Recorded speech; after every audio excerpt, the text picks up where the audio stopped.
Musire mutya abalungi abali ku Liz 256 kansuubire nti buli omu ali bulungi. Tutandise ka video kaffe kano ng'omulenzi agamba nti yazina omuwala gwe yasanga mu taxi ate nga yamuzina kitwe. Yali first meeting era bw'atyo n'agabana.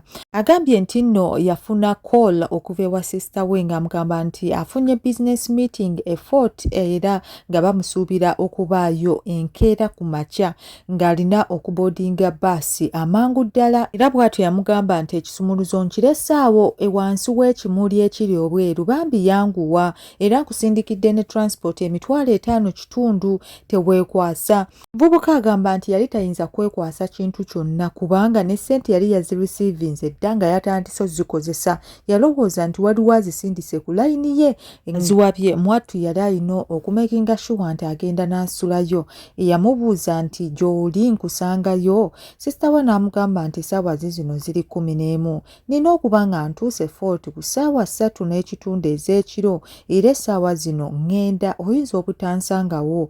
Yanguwa bambi jangu.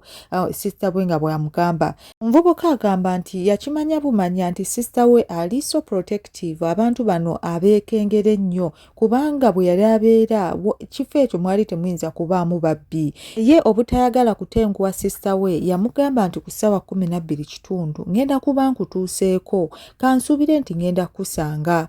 Ko sister we n'amugamba nkugambye tojja kunsanga. Omuvubuka agamba nti ye yagenda mu maaso ng'azannya geemu ku ssimu PS. Yali atadde mu programu nti by ssaawa 3 ez'ekiro ajja kuba asimbula naye yazannya geemu negenda okebera ku ssaawa nga ziri 5 ez'ekiro naye yalina okutuukiriza ekisuubizo kye yali awadde sister we.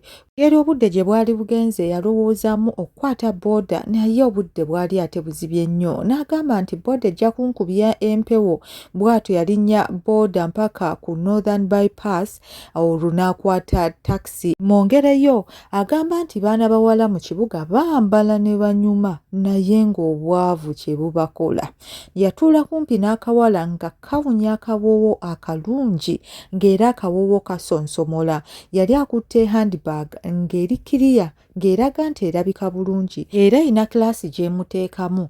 Yali alabika ng'alinga ava ku mulimu. Alina n'essimu gy'atera okukeberako ng'agijja mu bbaaga n'alaba essaawa n'amala n'agizaayo munda. Bambi akawala kaali decent naye essaawa ezo nali mu muudu nga yakukwana nga mpulira njagala connectinga era ekintu kyampaliriza ne kiŋŋamba nti gamba hi mwesooke but ne mpulira omwoyo omulala ng'agamba nedda tokikola era saamunyega kigambo kyonna naye ekyambuukako ye kennyini ye yankwata ku kibegaabega n'aŋŋamba nti hi how are you. Yali alinamuko kazungu nange kyenva muddamu nti ndi fine. Nkabuuza ate gwe how are you ne kaŋŋamba nti I'm not fine. Nakimanyirawo kano keetaaga ssente naye ate jjukira mazima nali sirina nga sistange yansindikira $5,000 ku ezo ssente nga nsigaza $2,200 ku ssimu nga ndala nazikozesezza era mu cash nali ninawo 3,000 zokka ng'olukumi ngenda lukozesa nga transport nsasula owa taxi 2,000 nga nzipanze ngenda gulamu Minute Maid nga nfulumye taxi naye nakabuuza lwaki toli fine olina obuzibu ne kaŋŋamba for sure sirina kintu kye ngenda kweka neetaaga obuyambi neetaaga just 3,000 transport antwala emukono nyamba sirina option endala ate bakondakita baba so road mutya simanyi kyagenda kunkola bw'anaakimanya nti sirina ssente ze ngenda musasula bambi nawulira nga nkwatiddwako. Mugamba for sure sirina ssente nzirina ku mobile money muno mu nsawo ninamu extra ya 2,000 mpozi nkuwa 2,000 ezo ofune bw'ojja 1,000 n'aŋŋamba guno gugayi ne mmalanguwa 2,000 guyinza n'okunkuba oluyi tegusobola kukkiriza. Ne mugamba kataawo tuba tulina kuvaamu babiri ni kubanga nze situuka eyo mukono nze nviiramu wano bweyogerere. Then nengenda ku mobile money nenjigyayo ssente nenkuwa ezinaakutuusa emukono. Kiba kitegeeza ojja kulinnya taxi ndala. Enti era bwe twatuuka ebweyogerere ne mugamba kati wano nze bwe nviiramu naye nasasula 2,500 kubanga ye namusangamu mu takisi nga yalinnya edda ye yali wa 1,500. Tuserengeta ku mobile money n'aŋŋamba nti bannange kyokka olwedde obudde bugenze tugenda kuwera ssaawa 6 kyokka ekikuba ekiserengeta ku nnyumba yaffe kitiisa bannange kibeerako abatemu sisobola kuyitawo nzekka simanyi ne kye ŋŋenda kukola. Abyogera bino nga tugenda ku mobile money nali ŋŋenda mubuuza kati obadde ogenda kuyitawo otya singa obadde ne transport naye nakyesirikira mu mutima ne ŋŋamba oba nkutwale osule ewange onoogenda enkya ewammwe. Kibanga ekigambo kiri nti nze nnyanguyiza abantu era sigenda kulwisa yali muntu ye yalona omuwala kyekyatuukawo munnange nga tukkirira mpaka ku kikomera omwali rento ya sisita wange era bwe ntyo naggula geeti kubanga tewaliwo asikaali zaali self contained munda ng'era buli omu yeggulira. Y'ensonga lwaki sisita wange yali atya okuleka ennyumba ye nga temuli asuzeemu era bwe tutyo twayingira. Eno nnyumba yo bannange erabika bulungi. Ayogera bino nga naakateekako ettaala bwe nti eno ennyumba yiyo. N'addamu n'abuuza ogwokubiri. Nasekawo ne mugamba nedda eno ennyumba ya sisita wange si yange. Kawala ne kambuuza toŋŋamba nti sisita wo agenda kudda. Ne mugamba ye era agenda kukomawo naye oli mugenyi wange talina kyagenda kukola. Naye olina empisa embi osobola otya okundeeta wano ng'okimanyi nti sisita wo agenda kudda. Bw'atyo bwe yaŋŋamba nali nkirabirawo nti nno kano akabwala kagenda kumpa ebyapa byonna nekyenva nkagamba kyokka taliiwo tagenda kudda kyova olaba ŋŋambe nti gyensulemu ne kagamba obadde onzisse for sure kubanga obudde bugenze. Enva nkagamba nti tulabika tusooke tulye ekyeggulo kubanga enjala ennuma. Enjala mu butuufu yali tennuma naye nali nkimanyiko enjala ekaluma. Ne kagamba tumalirize tunaabe. Pulaani yange yali nti kamale okulya kanaabe then male njikube.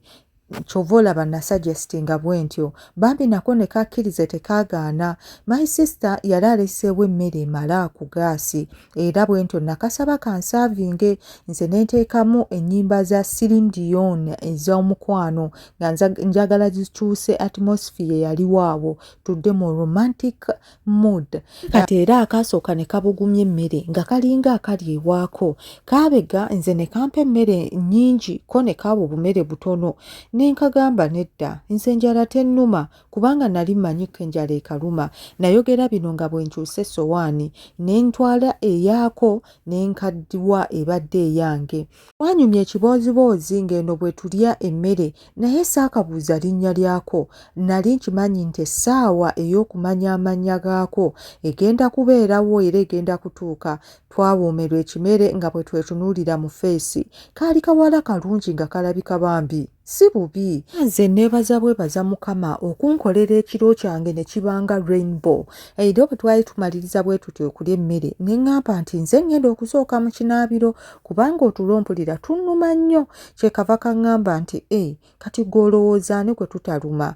Mboozi gye twanyuma kannyumiza lwaki kabadde tekalina transport. Mulimu ki gwe kakola kakolera wa. Twanyumya ebintu bingi naye mu mboozi zonna nga ffenna twetunuulidde ng'era bwe tusimayiringa nga feesi ffenna tugamba nti twesiimye dda. Kava kambuuza naye bwe naamala okunaaba ŋŋenda kwambala ki kubanga nkiwa engoye zonna eziri muno za sisita wo. Kyenva nkagamba nti of course eno ennyumba ye kitegeeza n'engoye zize.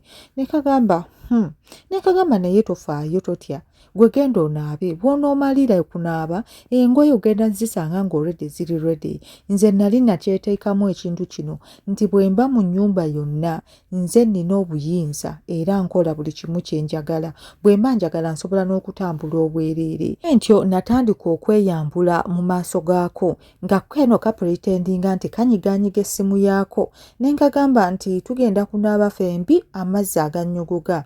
Bino nno byogera nze natandise okweyambula. ntambula njigyemu essaati yange ne vesti nga ndi mu kusumulula musipi naye okimanyi nti simanyi kwekuuta mugongo jangu tugende tunaabe fembi onkuuteko ku mugongo after all n'obudde bugenze bino nno mbyogera nga mmaze okuggyamu empale natandika okutunuulira omukira gwange nga bw'asimayiringa okwongera okukyankalanya embeera nakwata omukira gwange n'entandika okugumasaajinga ng'eno nno bwe nnyongera omukakasa nti tugenda kunaaba fembi bannange tonteeka mu muudu naawe essaawa zino katugende tunaabe byogera bino nga bw'asituka bambi okweggyamu engoye ze yali ayambadde ne mugamba nze musajja wano mwene ennyumba nja kukola buli kimu gwe njagala orelaxinge mukwano bino nno mbyogera nga nnyimirira emabega we ne ntandika okumwambula essaati mpola mpola nga nsumulula amapeesa limu ku limu jjukira yali ayambadde office weya bannange nakikola mu ngeri ey'omukwano okumwambula essaati entyo nenjikasuka eri mu ntebe nasigala mu bra ne sikaati nenkwata amabeere ge nentandika nago gamnyiga mu slow motion bannange gaalina engeri gye gaali gagonda nga bwe mumpulira muli amabeere gagamba mbambi tostopinga yongera otunyige bwentyo nenganyiga okutwala akabanga n'atandika okukola sounds ng'alinga musota bush wonno kaayisa omukono gwako emabega ne kakwata omukira gwange ogwali gumaze already okuyima ne katandika nagwo ogukwatirira nga we romansi nga mpola mpola bannange nga nze eno ndi ku mabeere ntuuse ne ku lubuto byonna bibiri mbikwasizza wamu at this point nga kakola sound ey'amaanyi bannange nga konna kakyankalanye eno mbikola n'okanywegera bwe nkanywegera ku bulago nsingo kwegamba yanyweza omukira gwange ne sound nayo ne yeeyongera nga nali olwo maze okajjamu bra yaako nga nayo njikasuse mu ntebe amabeere nga ntandise gakwatako n'emikono gyange gyennyini bannange nali naakajjamu bra biidi gye kaakozesa okweggyamu sikaati n'empale y'omunda yali yeetaaga awaadi teyayonona budde yali yayidde dda bwe katyo kaagamba bannange bino byonna bye tuliko essaawa zino mbadde sibisuubira ng'eno bwe kakkirira wansi okunkomba omukira kaakomba omukira bannange era sitayiro yaako nze nali sigirabangako ndidde abawala bangi naye kino ate kyampitirako kaakomba omukira nga kakomba ku mutwe wokka wokka obuwoomi nga buyitirivu nga mpulira ekitwe kigenda kuvaako naye nga nsaba kiveeko kubanga obuwoomi bwo bwali bungi yakomba okumala ebbanga nno nali sisobola kwekontrolinga era tulabwe nti ne muyimusa ne mala ate ne mukasuka mu ntebe we mwali engoye ze ffenna awo twali tweyambudde era bwe ntyo namugwa waggulu ne ntandika okumunywegera kuba nali mpulira nga njagala mimwa gye bannange yamunywegera ng'omukira eno bwe gufumita emmana ye kubanga ebigere bye yali amaze obigaziya era bwentyo namunywegera nga n'amabeere bwe nganyiganyiga nga nzimiriza n'amaaso saagala nze kutandika kuzina muwala nga sisoose kumuzinisa ngalo zange era saagala muwala nze akwate mukira gwange agweteeke mu mana nze mba njagala ngweteereyo naye ono muwala yali amaze ate okugukwata era haafu y'omukira aguyingizaayo munda nekakyava nsaba ngamba nti no bambi mu kusooka njagala onzine ku supiidi kubanga mpulira nfa nze mu mutima ne ngamba totumye weesitukidde era bwe nti omukira gwange nagummalirayo bannange omwana yatandika okuleekaana n'agamba nti era bwe ntyo namuzina mu supiidi mu ntebe mwe twali ng'eno emimwa gyaffe giri mu kwenywegera ffenna bwe tutyo twagwa mu sofa but later nezinirako ne ku kapeti baaba omwana muwala yali alina engeri gyagaziyamu amagulu ge ng'omukira gwange gumuyingidde munda twezina first round okumala eddakiika nga 13 naye ffenna twali tutuuyanye era twamaliriza ne tugenda ne tunaaba babiri avambuuza naye kati ngenda kwambala ki ne mugamba nti ffe wano tetusula mu ngoye era bwe tutyo twasula ku buliri bwe bumu naye mbamba limbye nti tetwebaka twasula twezina era bwe twali twezina round eyokusatu kyenva nkabuuza naye okimanyi ffenna tetwemanyi mannya bino mbikagamba ngendo bwe nkazina ne kaŋŋamba wabula nali nange nkiwulira nti kano akaana nkatta kava kaŋŋamba nti erinnya lyako lyakaali ŋŋamba kandisirikire naye lyali lya Lusoga gwe mulundi gwange ogwali gusoose okuzina omusoga era baaba nze nkugamba kijje ku nze nti abasoga bawooma bannange omuwandiisi bwaffe omuzinyi bw'atyo bw'awandiisa ebbaluwa ye mubeere bulungi mweraba abatannaba subscribinga mbasaba mu subscribinge omukama abankuumire abaagala okunsindikira bu stories webutyo bambi busindike mbwetaaga tubusome sigenda kwogera linnya lyo era ngenda kukuma mu anonymous bw'oba osobola okurekodinga asobola okuwandiika kiyinza okuba mu Luzungu oba mu Luganda ekikwanguyira busindike ku +971 56 894 8406 mu Luganda ogenda kukola +971 56 894 8406 nja kuba mbufuna bulungi omukama abankuumire bye.